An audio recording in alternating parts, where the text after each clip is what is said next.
우리가 은혜를 받아간다는 것은 우리의 환경을 넘어선다는 것입니다. 사단은 세상적인 여러 가지를 가지고 우리가 환경을 넘어서지 못하고 상황에 여러 가지에 걸리게 만듭니다.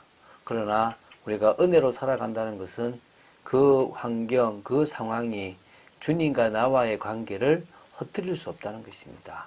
주님과 나와의 깊은 교제의 그 시간을 막을 수 없다는 것입니다. 많은 사람들이 나를 건드릴 수 있습니다. 많은 사람들이 믿음의 사람들을 힘들게 할 수 있습니다. 그러나 그것 때문에 우리는요, 주님과의 깊은 은혜의 시간을 놓칠 이유가 전혀 없습니다. 할렐루야. 오늘도 주님이 주시는 참 힘을 이 귀한 새벽부터 받는 여러분 되시기를 주 예수 그리스도 이름으로 축원드립니다. 자, 오늘은 마가복음 6장 53절부터 56절 짧은 겁니다. 사실은 어제 붙여도 되는 건데 오늘은 좀 다른 내용이 있기 때문에 일부러 붙이지 않았습니다. 자, 마가복음 6장 45절부터 52절을 통해서 우리는 무리를 걸어서 제자들이 있는 배로 오신 예수님에 대해서 나누었습니다. 마가복음에는 자세히 나오지 않지만 이 마태복음에는 이 베드로도 예수님이 무리를 걷는 것을 보고 믿음이 생겨 자신도 무리를 걷게 해달라고 간청을 하게 되고 또 예수님이 그것을 허락하셔서 잠시 무리를 걷게 되기도 합니다. 그런 일도 사실은 있었습니다. 주님은 믿음을 가진 사람들에게 응답하십니다. 그 믿음으로 주님 앞에 기도하는 그 기도에 주님은 예스의 응답을 주실 때가 많다는 것입니다.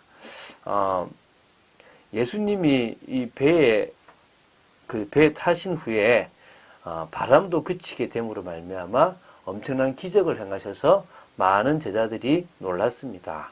그렇지만 그 제자들은 오병이에 의해 기적을 일으키시고 무리를 걸으신 그 예수님에 대해서 제대로 알지 못할 만큼 마음이 둔하여졌던 것입니다.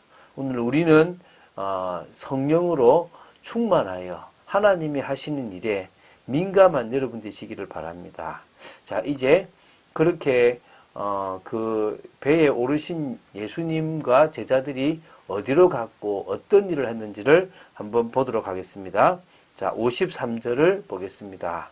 건너가 게네사렛 땅에 이르러 대고. 자, 이 배가 결국은 이제 육지에 도착을 하게 된 곳은 어디냐면 게네사렛 땅이라는 것입니다. 자, 이게 지금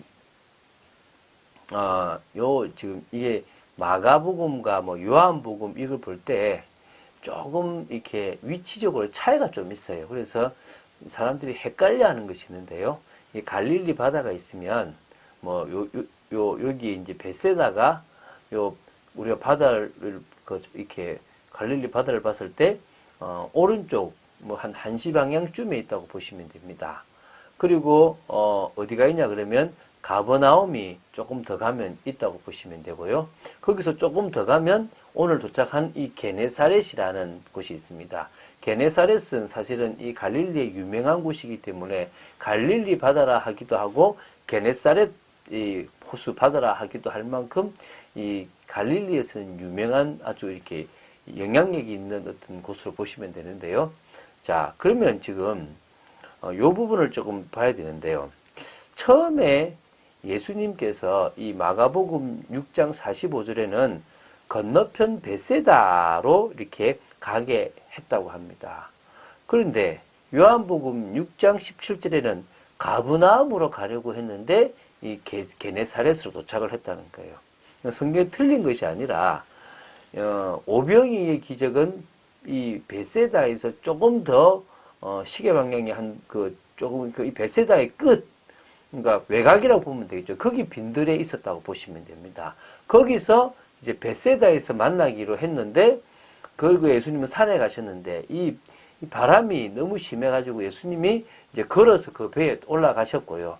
그러면서 이제 뭐냐면, 결국은 같이 가버나움으로 간 것이 아니라 어디로 갔단 말입니까? 이 게네사렛에 도착을 하게 되었다는 것입니다. 목사님, 이 새벽에 이게 뭐 중요합니까? 야, 안 중요합니다. 단지 성경의 내용이 틀리지 않았다는 것입니다. 성경에는 이런 내용도 있고 저런 내용도 있고 두 개가 부딪히는 내용도 있습니다. 그러나 전혀 성경은 부딪히지 않는다고 보시면 됩니다. 우리가 그때를 이해하지 못했기 때문에 우리가 우리의 생각으로 볼 때는 그렇지만 그 당시로 봤을 때나 또 중간에 빼먹은 것들을 생각한다면 이 모든 것들은 다 맞아떨어지게 돼 있다라고 보시면 됩니다. 어쨌든 지금 그들이 도착한 예수님같이 도착했던 곳은 게네사렛 땅이었다는 것입니다. 배에서 내리니 사람들이 곧 예수신 줄을 알고 그 온 지방으로 달려 돌아다니며 예수께서 어디 계시다는 말을 듣는 대로 병든 자를 침상째로 메고 나아오니. 자, 게네사렛 지방 사람들은요, 예수님이 배에서 내리신 줄을 알고 너무 기뻤습니다. 특히 그래서 예수님께서 병든 사람들을 치료하시는 그 능력의 그 메시아라는 또 그 능력의 주님이라는 부분에 대한 답이 있었기 때문에 막 고침을 받고 싶어서 막 사람들이 병든 자들이 막 예수님께로 몰려들었습니다. 그래서 이 예수님께서는 이렇게 이동을 하셨는데요. 게네사렛 지방에서 이동하시는 동안에도 예수님이 계시다는 곳이 알려지면 그곳으로 막 병든 사람들을 데리고 와서 낫게 하는데요. 침상째로 메고 오기도 했어요. 치유를 받기도 했다는 겁니다. 근데 안타깝잖아요.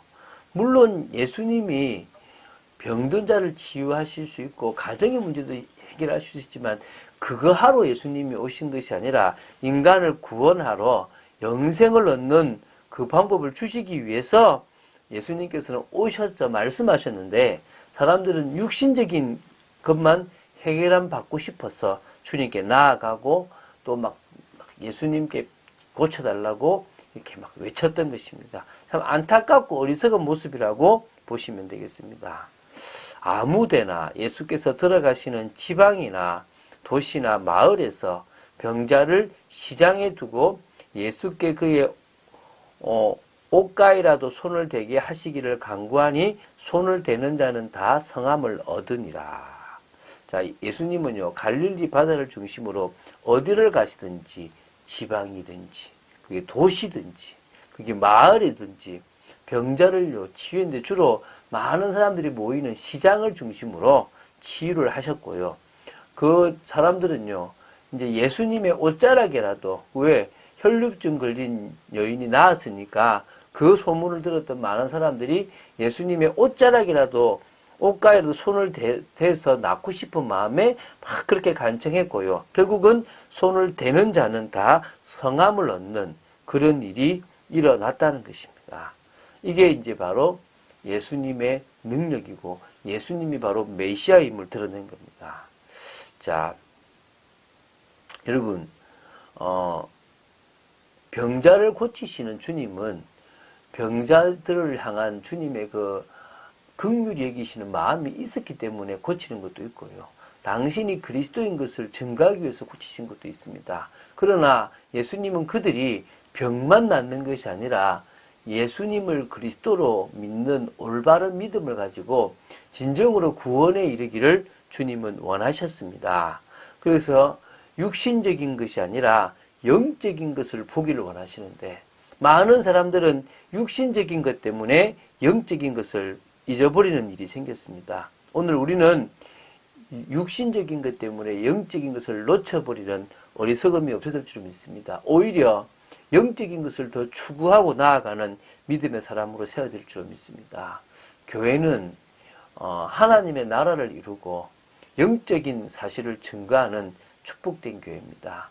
하나님은 지금도 교회를 통하여 육신적인 복을 받고 육신적으로 교회가 큰 이런 것들을 자랑하는 것이 아니라 영적으로 변화되어지고 참 구원과 참 영생의 비밀을 알기를 원하십니다. 그 뜻이 이방인 전체에게 또 어떤 사람이든지 다 들어가게 되기를 하나님은 원하시는 겁니다. 하나님은 지금도 세상에 있는 모든 민족이 복음을 받는 그 순간까지 일을 하시는 은혜의 하나님이고 긍휼의 하나님이십니다. 그래서 진정으로 교회가 이 일에요 앞장서야 됩니다.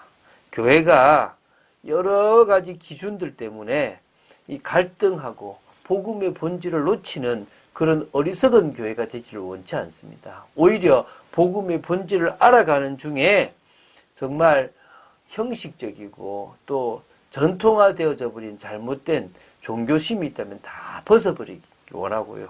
오히려 하나님의 뜻이 맞다면 그 뜻을 향하여 달려나가는 정말 그런 소통되고 달려나가는 귀한 교회로 서기를 원합니다. 베드로가 했던 일이 그런 신란하고 비난하는 사람들에게 충분히 하나님이 이걸 원하신다는 그 뜻을 전달함으로 하나님이 이방인에게도 우리와 똑같은 구원의 은혜와 성령을 주시는 거구나 라는 어떤 귀한 결론을 내리게끔 도와야 됩니다. 그래야만 진정으로 그들의 생각과 틀이 바뀔 수 있습니다. 아니면 계속적으로 하나님의 일을 방해할 수 있다는 것입니다. 그래서 우리는 진정으로 교회가 하나 되고 성령이 역사하고 조금 더디게 가더라도 함께 가고 은혜로 가는 일들이 되어야 되겠습니다. 물론 전도운동, 제자운동은요 계속 빨리 진행되어야 됩니다. 그것은요 하나님이 원하시는 일인 만큼 그런 일들이 되어져서 올바른 교회, 영향력 있는 교회로 서야 될 줄로 믿습니다. 우리는 헛된 자부심, 헛된 자존심, 헛된 자긍심을 가질 필요는 없습니다. 그러나 내가 하나님의 은혜로 하나님의 자녀가 되었고 이 시대에 하나님이 중요한 일을 위해서 나를 세우셨구나라는 나에 대한 정체성, 나에 대한 자부심이 있어야 되고요. 그러므로 말미암아 정말 하나님이 나와 함께 하신다는, 그래서 내가 어디를 가든지 하나님 자녀다운 자존심을 가져야 될 줄로 믿습니다. 그리고 하나님은 우리를 통해서 하나님의 힘을 드러내기를 원하신다는 자긍심을 가지고 살아가야 될 줄로 믿습니다. 오늘도 그 응답을 받아 누리는 여러분 되시기를 주 예수 그리스도 이름으로 축원드립니다. 주는 그리스도시요 살아계신 하나님의 아들이심을 고백합니다. 부족한 저희들에게 은혜 내려주심을 감사합니다. 진정으로 저희들이 정말 주님께서 병든 자를 치유하시고 약한 자를 돌보셨던 그 마음을 가지고 또 육신적인 것보다 더 중요한 영적인 것을 증가하며 그것을 먼저 누리는 저희들 되기를 간절히 소원합니다. 영적인 자부심, 자존심, 자긍심을 가진 정말 하나님의 사람, 그리스도의 제자로 저희들이 세워지기를 간절히 소원합니다. 주 예수 그리스도 이름으로 기도드립니다. 아멘.